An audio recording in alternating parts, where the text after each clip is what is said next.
बॉलीवुड के मारूफ अदाकार और मिस्टर परफेक्शनिस्ट आमिर खान ने अपनी शादी के दिन जावेद मियांदाद के छक्के से जुड़ी मायूसी का इंकशाफ किया है।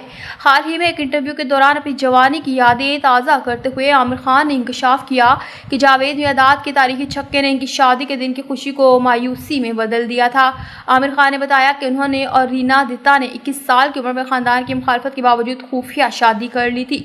जब वो शादी के बाद वापस घर आए तो दोनों के खानदान पाकिस्तान और भारत के दरमियान जारी क्रिकेट मैच में मसरूफ थे, इसलिए किसी को इनकी गैर मौजूदगी का अंदाज़ा न हुआ।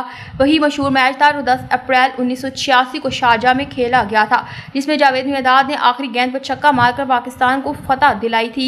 आमिर खान ने कहा कि भारत की जीत के करीब होने पर वो बहुत खुश थे, लेकिन जावेद मियांदाद के छक्के ने इनकी खुशी को अफसोस में बदल दिया।